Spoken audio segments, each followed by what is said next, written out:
Yo soy Elmer Ernesto Cardona, soy estudiante de Ingeniería Química de la Universidad de El Salvador.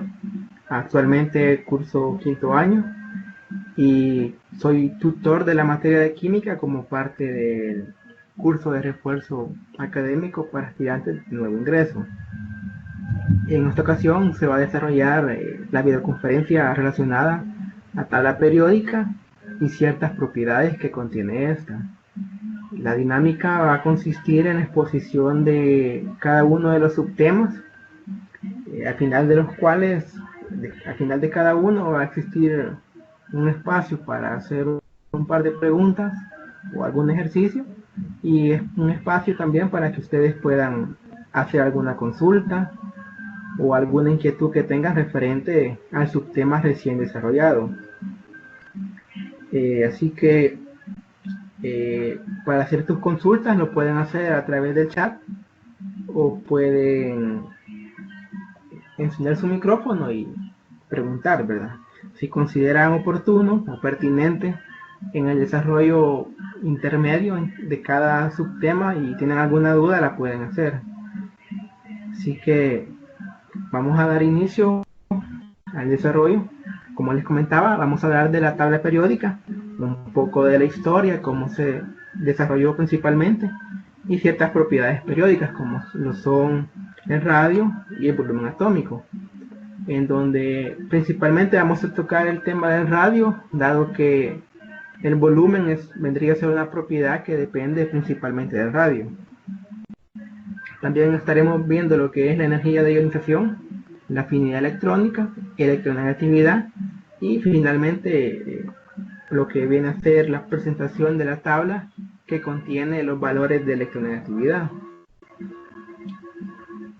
Así que vamos a dar inicio primeramente con una breve introducción.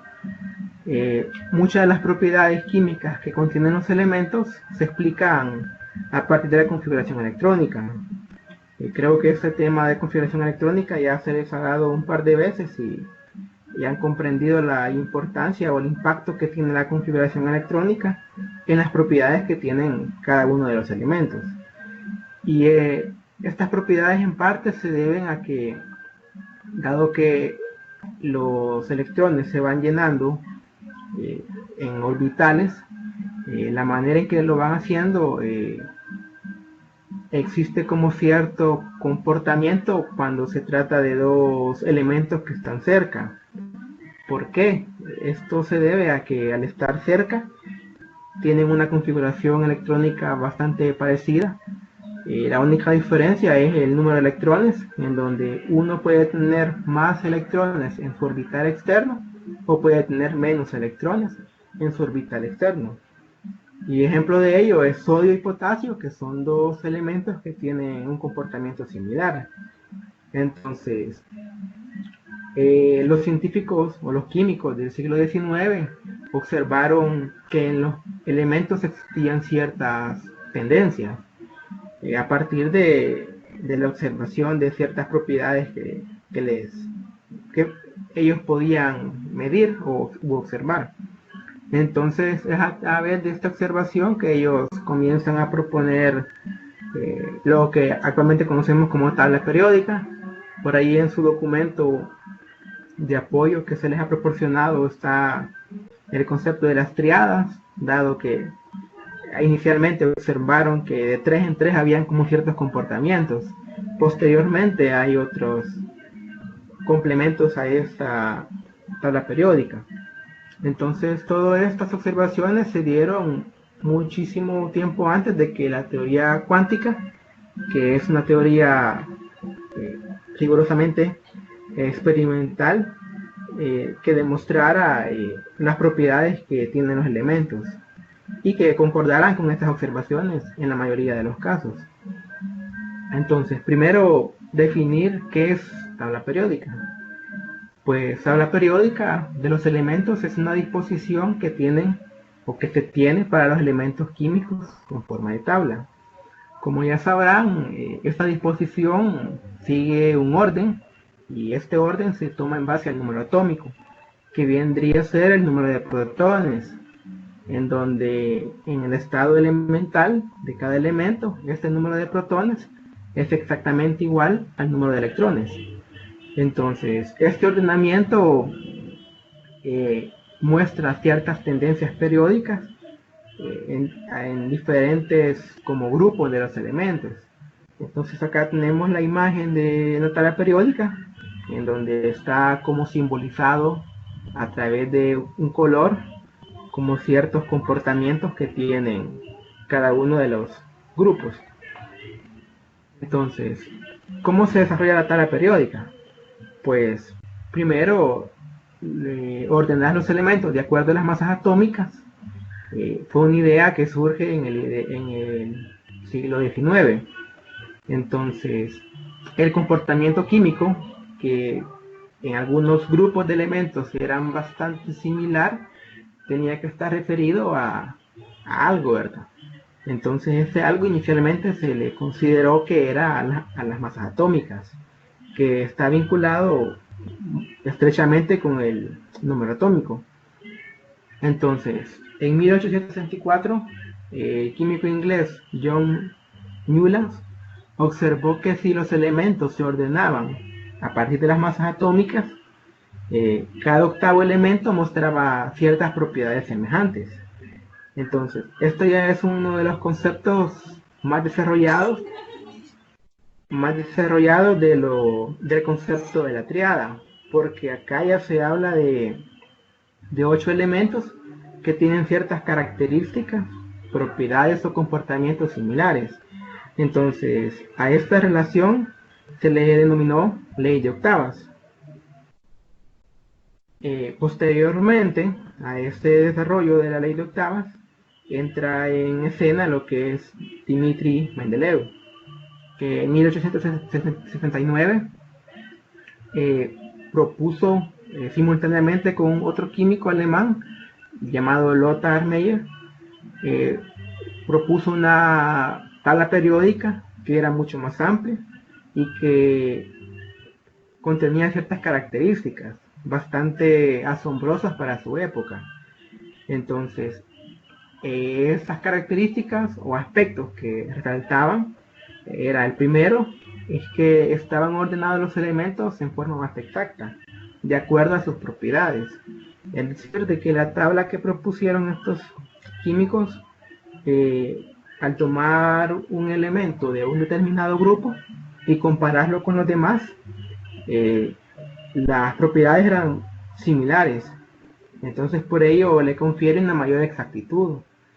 Y el segundo hecho, que es uno de los más interesantes, es que dejaron como espacios, principalmente Mendeleev, dejaron como espacios en la tabla, en donde él proponía que esos espacios eran para elementos que aún no habían sido, por decirlo, descubiertos, pero que existían y por tanto debería de reservárseles un espacio en la tabla periódica. Entonces, posteriormente se descubren esos elementos y a la hora de compaginarlos con la tabla periódica que se tenía, resultó que exactamente esos espacios en la mayoría eran los que le correspondían. Entonces, así por ejemplo, Mendeleev plantea la existencia de un elemento que él denomina ecoaluminio y determina algunas de sus propiedades.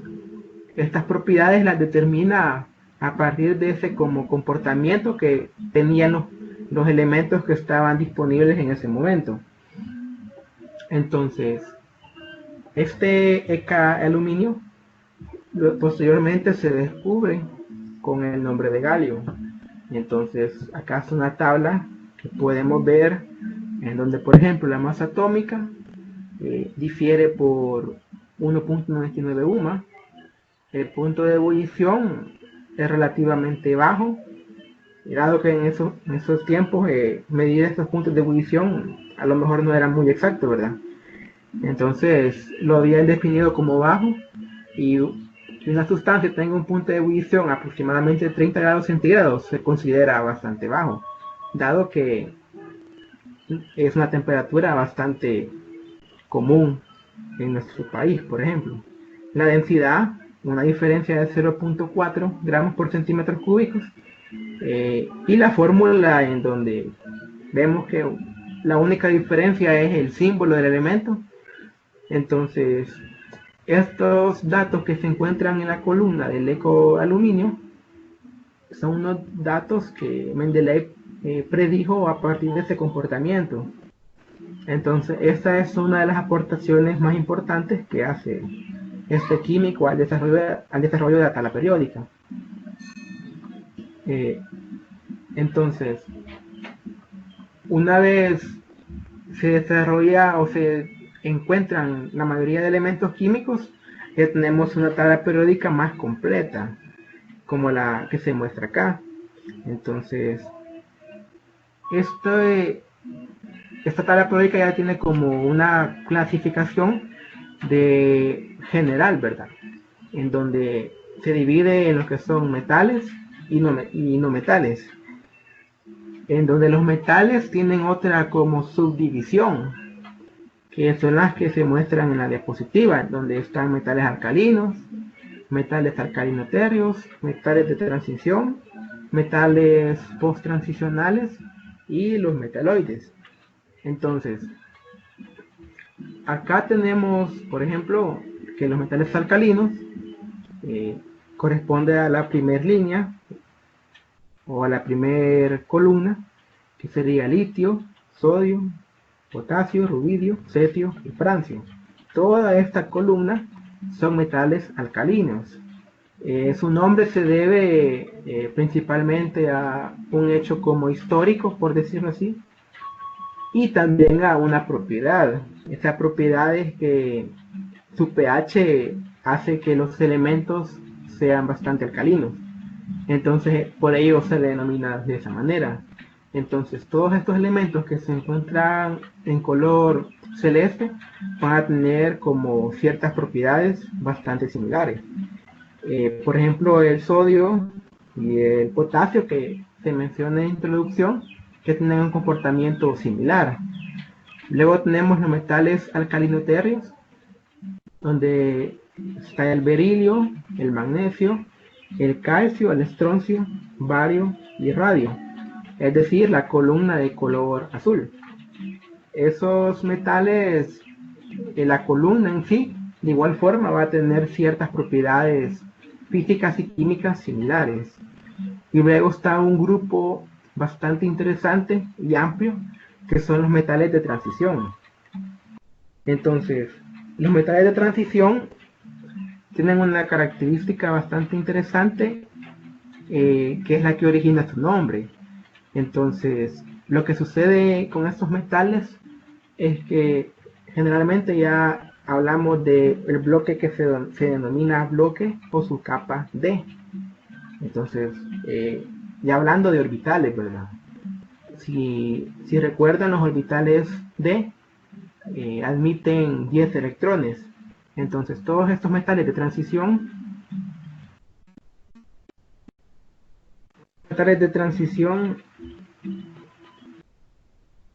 todos estos metales, su orbital más externo va a ser un orbital de tipo D.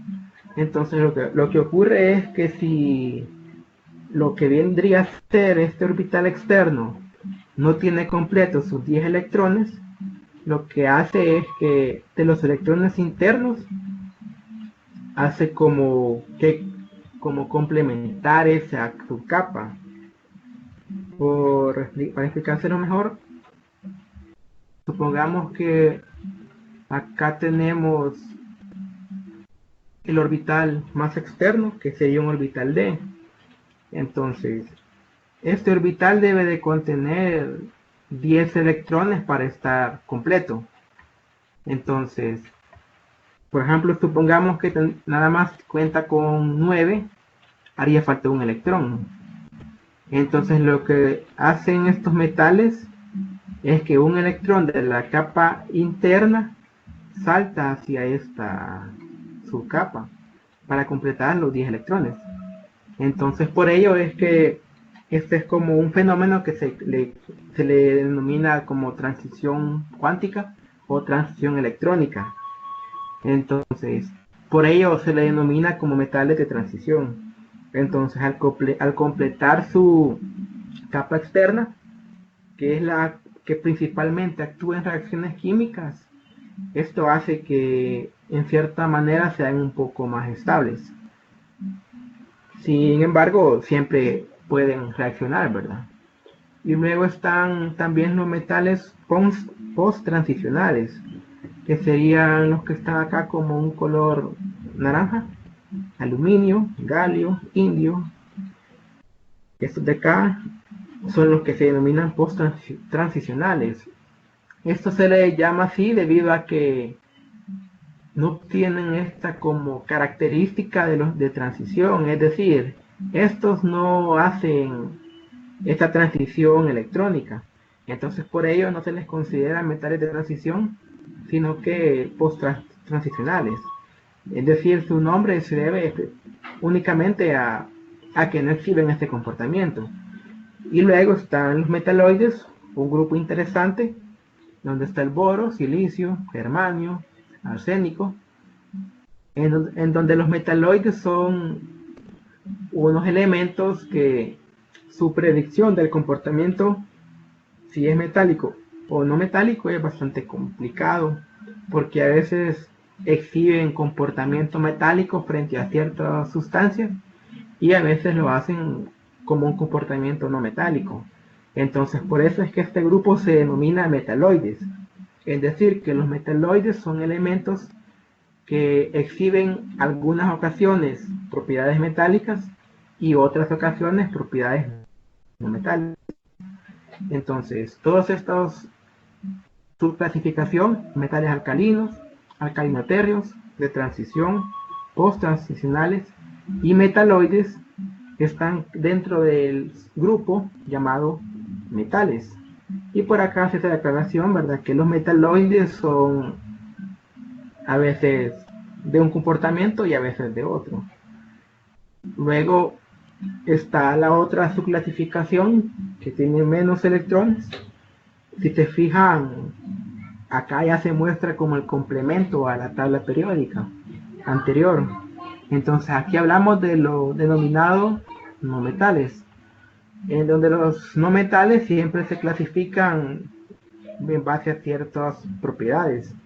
Por ejemplo, de carácter estrictamente no metal, estamos hablando de los de color morado oscuro, en donde tenemos el hidrógeno, el carbono, el nitrógeno, el oxígeno, el fósforo, azufre y selenio.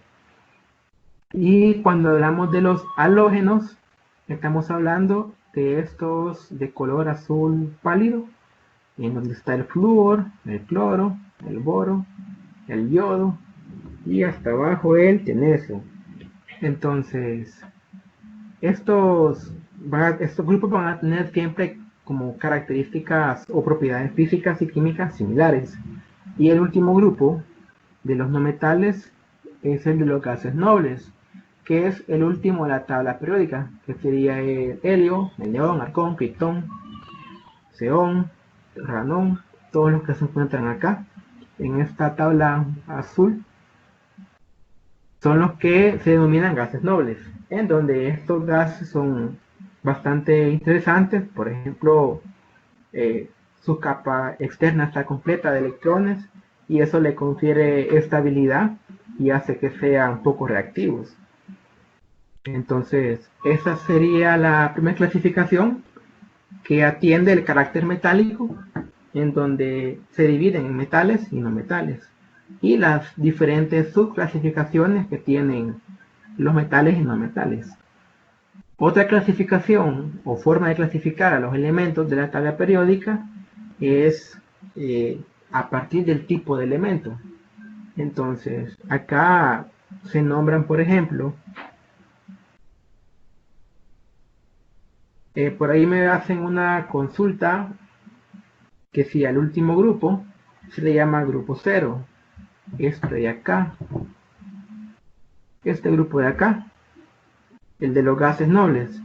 Históricamente se le denominó como grupo 0 debido a que cuando la tabla de base que se toma de Mendeleev como no existían o no se habían descubierto estos elementos, no había como una numeración designada para ellos. Entonces, por eso, luego cuando comienzan a partir del aire a aislar y a descubrir ciertos grupos de estos elementos, por ejemplo, descubren el argón, el helio, entonces es que se le denomina grupo cero. Sin embargo, el nombre actual, si mal no recuerdo, es el grupo 18A o el 8A, según cómo se tome la clasificación.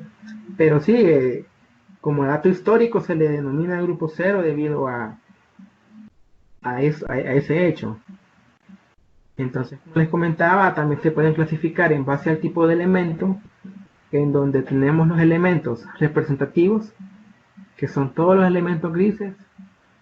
Entonces acá se nombra como 1A, 2A, 3A, 4A, 5A, 6A y 7A, que serían, a veces se le llama el grupo del hidrógeno, se entiende todos los que están abajo del hidrógeno o en la columna del hidrógeno.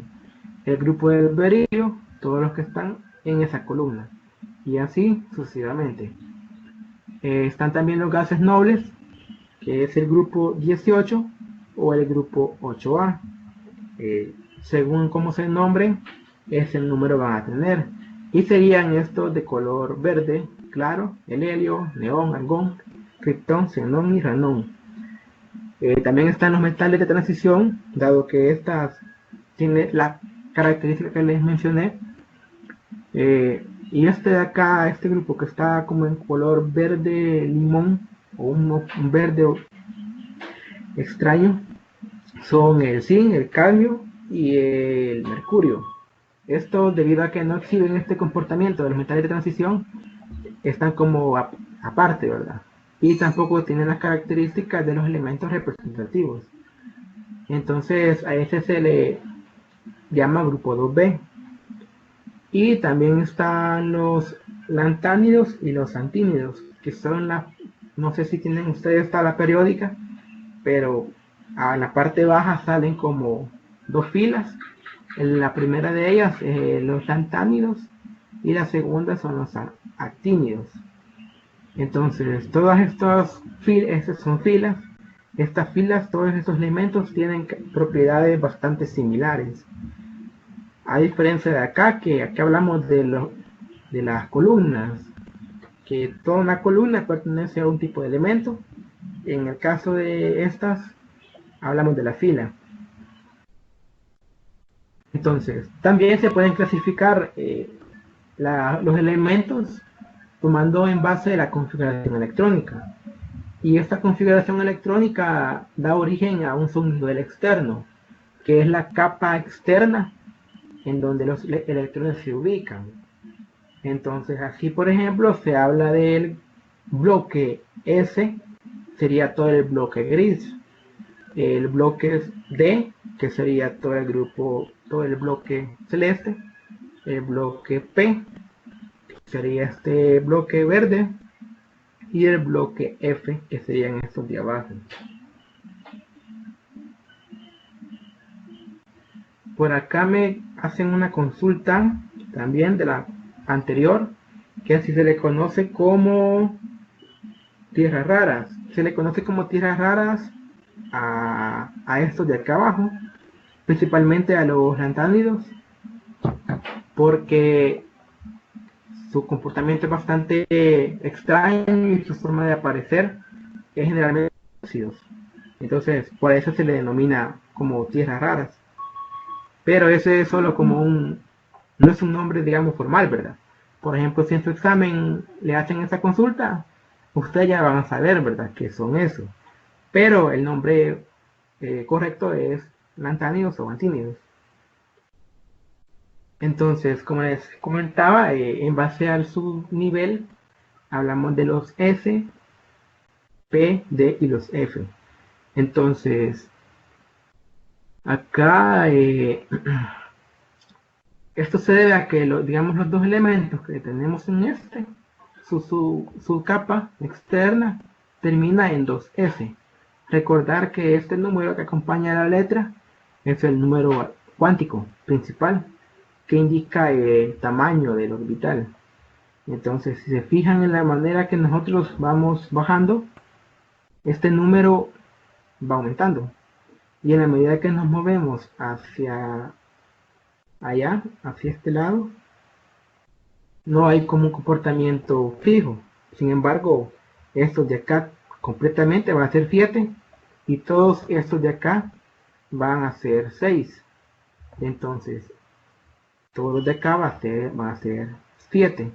Entonces, eso va a hacer que todo este pequeño bloque tenga un número cuántico principal de 3. Entonces, eso hará que el tamaño sea bastante parecido. La diferencia va a ser cuántos electrones van a estar en el orbital. Entonces, cuanto más electrones hayan, va a hacer que su tamaño sea mayor o sea menor. Entonces, acá ya se comienza a ver como la importancia que tiene la configuración electrónica o el llenado de electrones en las propiedades. Por ejemplo, en este caso del radio. Porque el radio, si el átomo es más grande, va a ser un radio más grande. Y si el átomo es más pequeño, pues va a ser más pequeño. Entonces, por acá tengo un par de preguntas que me gustaría que me las respondan en el chat o enciendan su micrófono. La primera de ellas, quiero que me... Bueno, voy a regresar porque me hacen una consulta. Dice que no entiende la letrita. Por ejemplo, 3F. Lo que significa... Bueno, lo voy a explicar por ejemplo con el 2P. Cuando hablamos de 2P, estamos hablando, por ejemplo, de la configuración electrónica. Cuando ustedes hacen una configuración electrónica, empiezan con 1S, 2S y llenan, ¿verdad? Aquí van 2 electrones, aquí van otros 2 y creo que después sigue 2P. Entonces, por ejemplo, aquí serían 2 más 2, 4. Si acá ponemos otros 2 electrones, hablamos del carbono, 6, ¿verdad? Entonces, este 2P se refiere a este 2P de acá. Es decir, viene a ser, cuando ustedes hacen la configuración electrónica, viene a ser el último que ponen. Entonces, ese último que ustedes ponen es el orbital más externo. Y el orbital es como el espacio en el cual los electrones se encuentran. Entonces, por eso, esta última capa, si por ejemplo ustedes tienen esta misma, pero en lugar de 2 hay un 3, ya serían 7. Entonces, el 7 ya es el nitrógeno. Entonces ya es otro elemento. Sin embargo, su capa externa va a ser la misma. La diferencia va a ser el número de electrones que hay en esa capa. Por ejemplo, para 6 habrían 2 electrones en la capa más externa. Para 7 habrían 3 electrones en la capa más externa. No sé si quedó clara ese concepto del subnivel externo.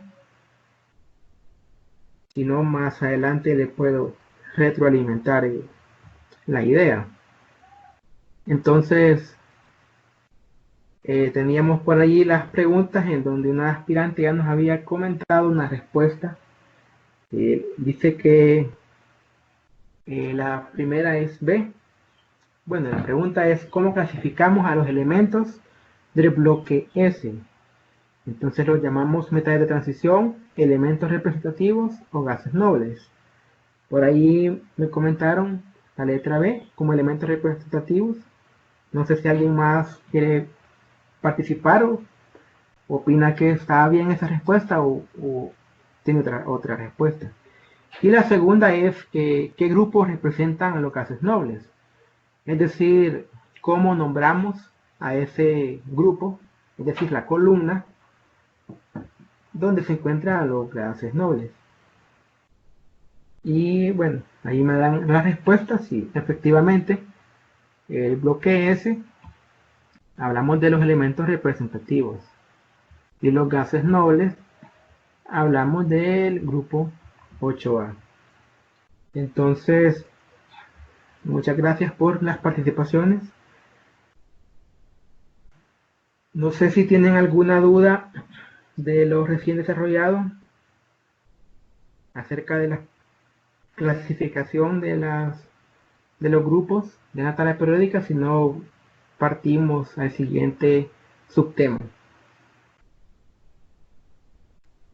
Bueno, si no hay ninguna duda, vamos a hablar acerca del radio principalmente y del volumen atómico. Bueno, el tamaño de los átomos, como les comenté, en cierta manera puede determinar ciertas propiedades físicas o químicas. Dentro de ellas, densidad, punto de ebullición y fusión, propiedades que ya se han visto, ¿verdad? Entonces, cuando hablamos de radio, nosotros tenemos el concepto de que está vinculado a un círculo, ¿verdad? Es decir, tenemos un círculo y si partimos del centro hacia, hacia la circunferencia, ese es el radio. Entonces, sin embargo, como se tiene la idea de que el átomo es esférico, pero eso simplemente es para representarlo. Sin embargo, el átomo así estrictamente no es una esfera. Entonces esto hace necesario definir como diferentes conceptos de radio. El principal y general es que el radio atómico se define como la mitad de la distancia existente entre los centros de dos átomos. ¿Por qué se usan los centros? Pues resulta que el centro sí es bastante, digamos, no es fácil determinarlo, ¿verdad? Pero sí, si se determina, vamos a estar en lo correcto al afirmar que ese es el centro. Sin embargo, a la hora de establecer este límite o esta circunferencia, va a ser complicado. Entonces, por eso se toman los centros. Y al hablar de los centros, por ejemplo, acá tenemos la imagen. Acá, acá tendremos un centro y acá tenemos el otro. Entonces, el radio se define como la mitad de esta distancia, de manera general. Luego tenemos como se define a partir de dos elementos que se unen. Esto va a depender si qué tipo de elementos se han unido, ¿verdad? Entonces, por ahí tenemos el radio covalente, que es de las moléculas o compuestos covalentes, el radio iónico, que hace referencia también a su compuesto, y el radio metálico. Entonces, el radio covalente se define como la mitad que existe entre estos núcleos. Pero cuando el enlace que une a estos dos átomos es un enlace covalente simple. Cuando hablamos de radio iónico, de igual forma hablamos de la distancia de esta mitad de los núcleos, pero cuando estos átomos están unidos a través de un enlace iónico. Y por analogía, el radio metálico se define como la mitad de la distancia que existe entre estos núcleos cuando son dos metales. Entonces así por ejemplo tenemos un radio covalente simbolizado acá y un radio metálico. Acá se han tomado los mismos elementos. Si mal no recuerdo, creo que esto es para el sodio y uno del sodio. Simplemente a nivel para explicar, ¿verdad? No es necesario que hablemos de sodio específicamente. Lo que sucede es que si revisan el radio covalente es de 157 picómetros. Y si hablamos del radio metálico, también este sodio, hablamos de 186. Entonces, si se fijan, el radio del metálico es más grande, 186 es mayor que 157. Entonces, ¿a qué se debe que este radio metálico sea más grande?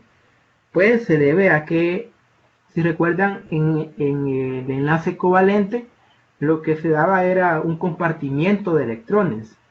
Entonces, al compartir los electrones, los átomos prácticamente se unen. En cambio, en el radio metálico, estos elementos están unidos por fuerzas electrostáticas, en donde por acá existían unos conceptos denominados intersticios, y a través de ellos andaban los electrones que le daban estabilidad al enlace y permitía que la fuerza electrostática actuara de manera que quedaran unidos. Y el radio iónico, en donde recuerden que acá la transferencia de electrones es total, es decir, un átomo le cede completamente los electrones a otro. Entonces esto hace que el radio iónico sea aún más pequeño, porque aquí hablamos de 99 picómetros.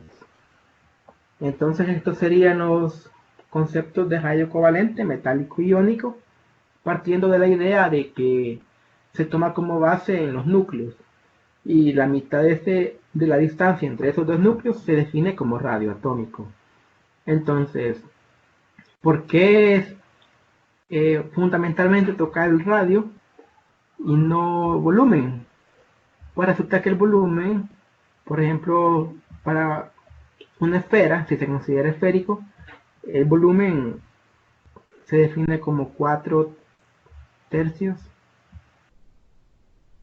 de pi por radio al cubo. Entonces, lo que al final define el volumen atómico es su radio. Y el radio se define dependiendo del tipo de enlace que se tenga. Y de manera general como la mitad entre dos núcleos. Entonces, para poder predecir, digamos, qué átomo es más grande que otro, podemos auxiliarnos en la tendencia periódica que tienen estos radios atómicos. Entonces, dentro de cada grupo o columna, el radio atómico tiende a aumentar de arriba hacia abajo. Y dentro de cada periodo o fila, disminuye de izquierda a derecha. Entonces, decir, si nos ponemos acá y nosotros bajamos, el radio atómico va a ir aumentando.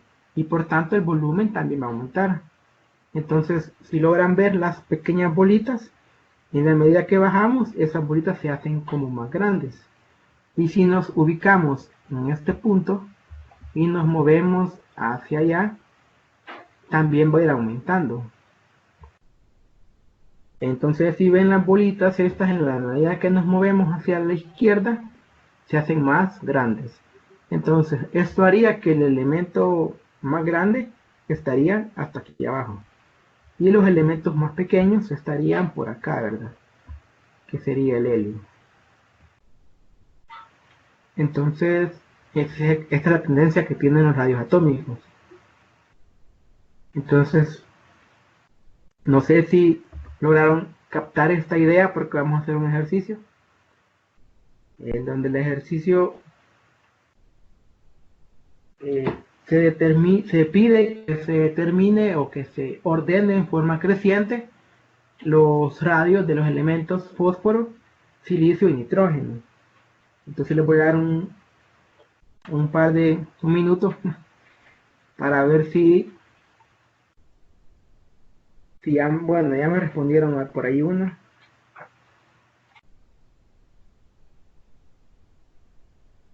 No sé si alguien más quiere responder, si no, le damos solución. Por ahí me comentan que sería silicio, fósforo y nitrógeno. En orden creciente.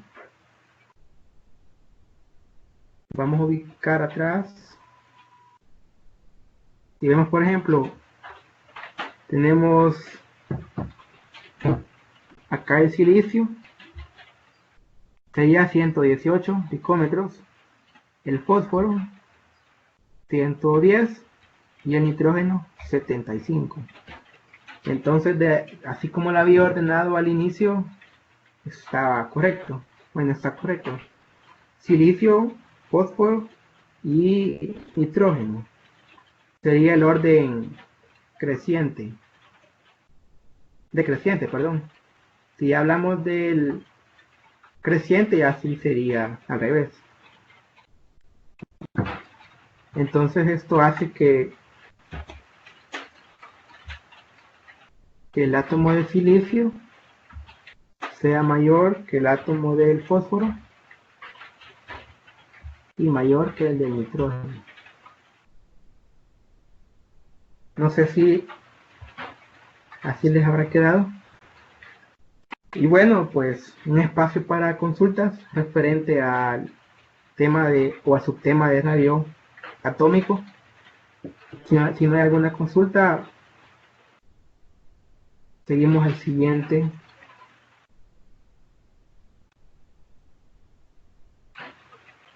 Ajá. Sí, ya ha ordenado crecientemente. Bueno, si tienen algún problema con la conexión, me notifican por chat, porque a veces puede pasar que yo no me dé cuenta que se ha trabado o algo. Bueno, otra de las propiedades importantes es la energía de ionización. Entonces, la energía de ionización determina en cierta manera la estabilidad, por decirlo así, de los átomos. Entonces, la estabilidad de los electrones externos se refleja de manera directa con esta propiedad. Entonces, un concepto que podemos utilizar de energía de ionización es que es la energía mínima necesaria para remover un electrón de un átomo en estado gaseoso, en su estado fundamental. La magnitud de esta propiedad es una medida para saber qué tan fuerte se encuentra este electrón unido al átomo. Es decir, si hay un valor alto, va a ser como más complicado que ese electrón salga del átomo. Y la energía requerida para desprender el primer electrón del átomo en su estado fundamental se denomina energía de ionización. Primera energía de ionización. Entonces, por ejemplo, si tenemos un orbital y acá tenemos dos electrones, vamos a tener como dos energías de ionización, en donde la más común, por decirlo así, es la primera, es decir, la energía requerida para remover el primer electrón. Entonces a esto se refiere el concepto de primer energía de ionización. Entonces siempre, como hay una tendencia a estas propiedades, se habla que dentro de un periodo, la energía de ionización o la primera energía de ionización aumenta cuando aumenta el número atómico. Y los metales alcalinos representan la energía de ionización más baja en cada fila. Y los gases nobles muestran las más altas. Entonces, este dato es importante, que los gases nobles muestren la más alta, debido a que, como esta energía es, por decirlo así, que tan fácil, el electrón va a salir. Entonces va a salir si, por ejemplo, el átomo es inestable. Sin embargo, en los gases nobles, que tienen completo su capa externa, esto hace que sea más difícil que un electrón salga, y por tanto tiene el valor más alto. Y dentro de cada grupo, la energía de ionización generalmente disminuye cuando aumenta el número atómico. Entonces acá tenemos el comportamiento. Si pueden copiar esa tablita así de manera general para que podamos realizar un ejercicio.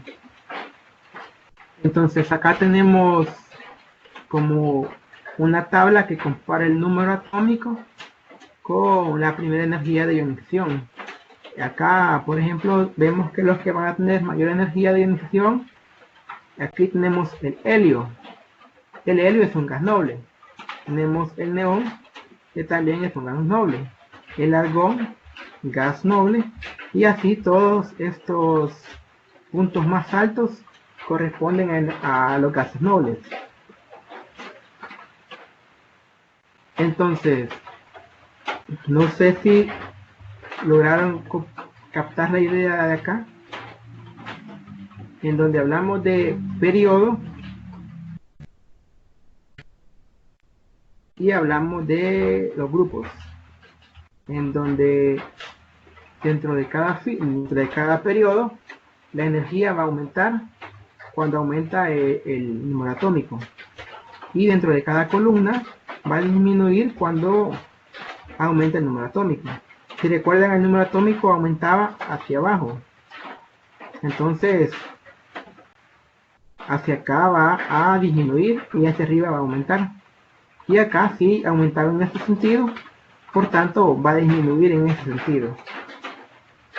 Entonces, el primer ejercicio de estos es que tenemos el oxígeno y el azufre. Entonces, ¿qué átomo debe tener la energía de ionización más baja? ¿El azufre o el oxígeno? No sé si alguien quiere el oxígeno. Ajá, vamos a colocar por aquí los valores. Perdón, aquí sería azufre. Bueno, así como están comentando en el chat, efectivamente el oxígeno va a tener la mayor, que sería de 13.000, bueno, perdón, 1313.9, y del azufre 999.6. Esto se define en unidades de kilojoule, que es energía en esta unidad de medida, kilojoule por mol. Entonces, bueno, como me respondieron bien, considero que comprendieron el comportamiento. ¿Alguna duda si tienen referente a esto? Si no, pasamos a la siguiente, que se define, que la siguiente propiedad es la afinidad electrónica. Si tienen alguna duda pueden hacerla. Se denomina afinidad electrónica al valor negativo del cambio de energía que se desarrolla cuando un átomo en estado gaseoso acepta un electrón para formar un catión. O también, de manera más general, la afinidad electrónica define aquella variación de energía que hay cuando un átomo libera un electrón. Porque si tenemos el átomo y un electrón sale de él, entonces ya va a ser principalmente va a ser un catión o un anión, pero ya no va a tener como la estabilidad, ya no va a tener la misma cantidad de energía. Entonces, al no existir la cantidad de energía, de igual manera, ahí existe la variación. Entonces, esa variación es la que se denomina como afinidad electrónica. Y ocurre cuando un electrón sale de un átomo. Entonces, o también lo añade. Tenemos, por ejemplo, acá de manera general un elemento X en estado gaseoso. Entonces, este elemento gana un electrón, forma un anión, es decir, el elemento se carga negativamente. Entonces, cuando digamos así, pequeña reacción ocurre, hay un cambio de energía, y este cambio de energía está relacionado con la afinidad electrónica. Entonces, así, por ejemplo, si este átomo fuera el flúor y se nos añade un electrón, va a formar este anión. Entonces, otra manera de ver la afinidad electrónica es considerarla como la energía que se debe suministrar para desprender un electrón de un anión. Es decir, el proceso inverso. Estamos aquí y ahora queremos ir hacia acá. Como volvemos al estado fundamental, el cambio de energía vuelve a ser de igual forma, simplemente en signo opuesto, ¿verdad? Porque si en un inicio, por ejemplo, se libera, en lo opuesto lo va a absorber. O si al inicio lo absorbe, en lo opuesto lo va a liberar. Entonces, estos valores, acá está, tenemos una tabla donde se muestran, por ejemplo, el del hidrógeno es de 73, siempre, kilojoule sobre mol, que es unidad de energía por unidad de masa. El de litio, por ejemplo, es de 60. Y observen acá, el grupo 8A, El grupo 8A se llamaba gases nobles. Si se fijan, quiero que vean los valores que tienen ellos. Y por ejemplo, que vean el del flúor y el del oxígeno. Que son, acá tenemos valores bajos y acá tenemos valores bastante altos. Entonces, acá tenemos un comportamiento de la afinidad electrónica en base al número atómico. Y acá, si se fijan, tenemos nuevamente el flúor que estaba por aquí. Bueno, y está el cloro y está el bromo. Entonces, esto es como el comportamiento que tiene la afinidad electrónica cuando lo comparamos con el número atómico. Entonces, partiendo del concepto de afinidad electrónica, que es este cambio de energía, cuando el átomo libera el electrón o cuando lo recupera, en el caso contrario, ¿verdad? Entonces, quiero que me comenten en el chat o a través del micrófono qué implica tener una afinidad electrónica menor a cero. Si recuerdan, eran los gases nobles. ¿Y qué implica tener una afinidad electrónica alta? Si recuerdan, era, por ejemplo, el flúor. Y aquí, por ejemplo, era el helio.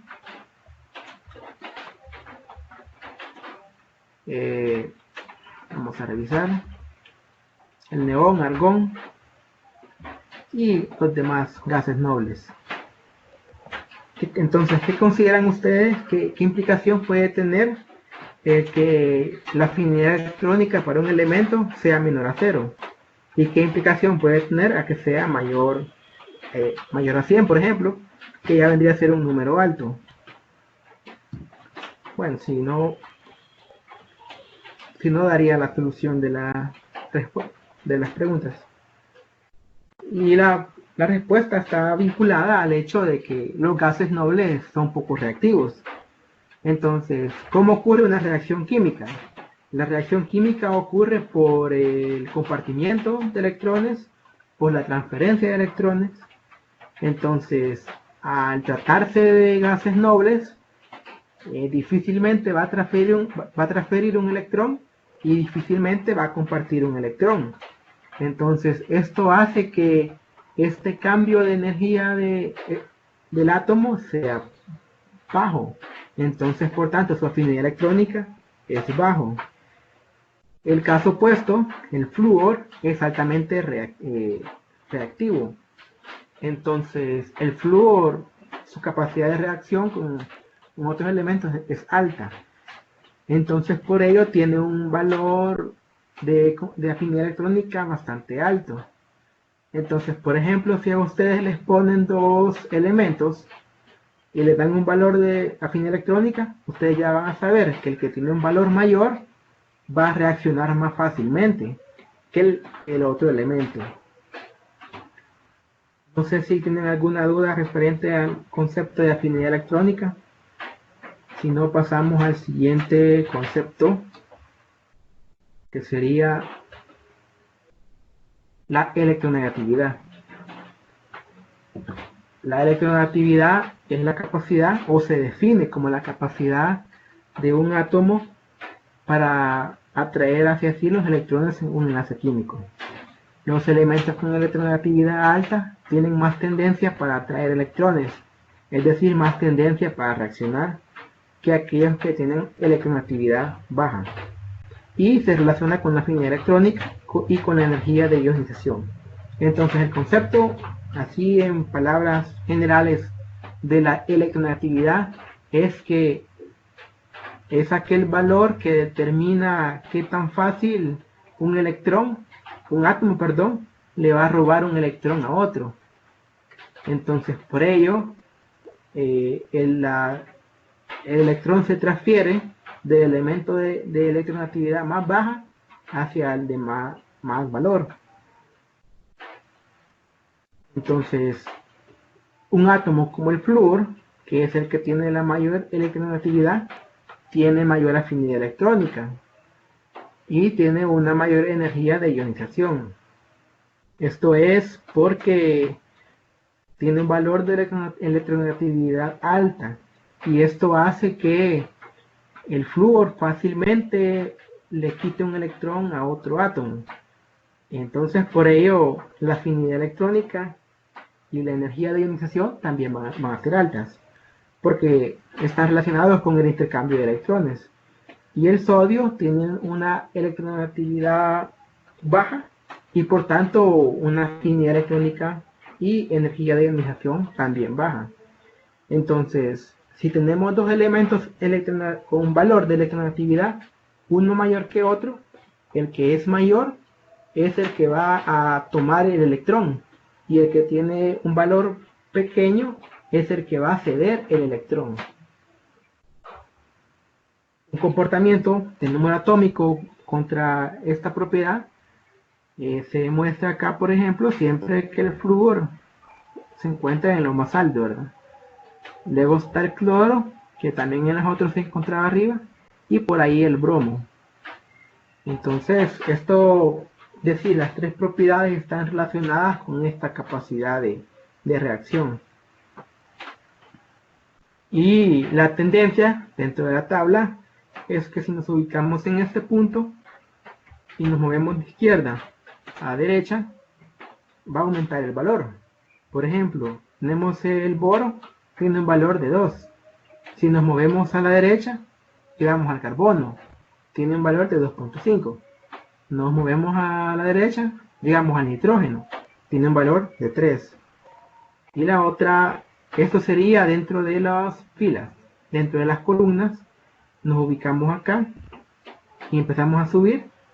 El valor comienza a tener cierta tendencia a aumentar.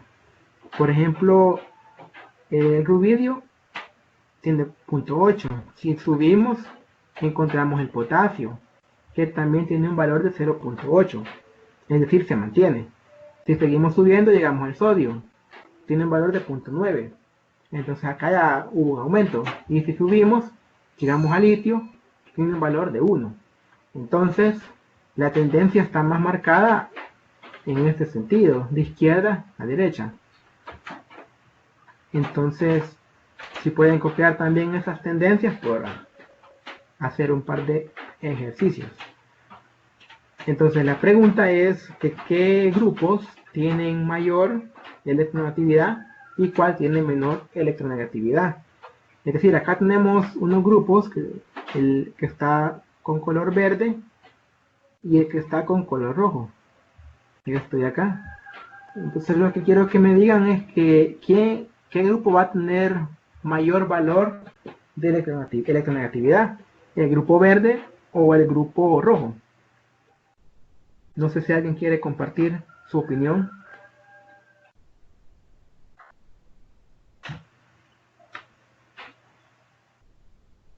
Bueno, por ahí me dan una respuesta que sería la del grupo rojo. Y efectivamente va a tener un mayor valor porque aumenta en este sentido hacia allá, ¿verdad? Entonces el rojo está más a la derecha y por tanto va a tener un mayor valor. En ese concepto, como también aumenta de acá hacia allá, por acá estaríamos hablando de uno de los elementos más electronegativos. No sé si tienen alguna duda referente al concepto de electronegatividad. Si no, continuamos con la tabla de electronegatividades, en donde la tabla de electronegatividades sería la que estaba acá. Es importante, quizás es la propiedad más importante porque, por ejemplo, a partir de la electronegatividad podemos determinar qué tipo de enlace tenemos. No sé si por ahí saben lo que es como una regla de que si la diferencia entre los dos átomos, la diferencia de electronegatividad es mayor a 2, estamos en la presencia de un enlace iónico. Si es menor a 2, un enlace covalente. Y si es el mismo elemento, tendríamos el mismo valor de electronegatividad. Por tanto, la diferencia sería cero. Y esto va a hacer que sea un enlace covalente. Entonces, esta es la propiedad que más se suele usar para evaluar los enlaces, para, por ejemplo, saber quién va a ser el electrón, para saber, por ejemplo, si un átomo va a formar un anión o va a formar un cation. Entonces, es por ello que es la propiedad como más común. No sé si hay alguna duda que tengan referente a este subtema, si no, lo pueden hacer. La consulta un poquito más adelante. Entonces, de pequeño resumen, hemos hablado acerca de la tabla periódica y de la tendencia periódica que tienen ciertas propiedades, en donde la tabla periódica se definía como la disposición que tenían los elementos en filas, que se conocen como periodos, y en columnas, que se conocen como grupos o también familia. Y este ordenamiento se da tomando como base el número atómico. Una de las propiedades que vimos es el radio atómico, que está vinculado a su vez con el volumen atómico. Este radio atómico disminuye a lo largo de un periodo de izquierda a derecha y aumenta de arriba hacia abajo en los grupos. La energía de ionización, que es la energía que se requiere para remover un electrón de un átomo en estado gaseoso, aumenta de izquierda a derecha en los periodos y de abajo hacia arriba en los grupos. La afinidad electrónica se define como ese cambio de energía o como la cantidad de energía liberada cuando un átomo en estado gaseoso gana un electrón. También se podía ver desde el punto de vista de cuando lo cedía. Entonces en los periodos se incrementa este valor de izquierda a derecha y en los grupos se incrementa de abajo hacia arriba. Y finalmente, la última propiedad y de las más importantes era la electronegatividad, que es esa tendencia que tiene un átomo para ganar electrones, en donde en los periodos aumentaba de izquierda a derecha y en los grupos de abajo hacia arriba. Así es como estaríamos finalizando esta videoconferencia. Si no tienen mayor duda, si no tienen alguna duda que hacer, pues daríamos por finalizada la videoconferencia.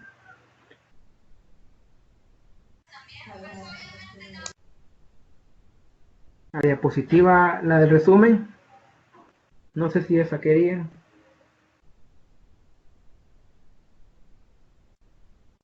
Bueno, y pues recordarles que es importante que participen en los foros para cualquier duda que puedan tener referente al desarrollo de algún tema, ahí lo pueden. ¿Ya está?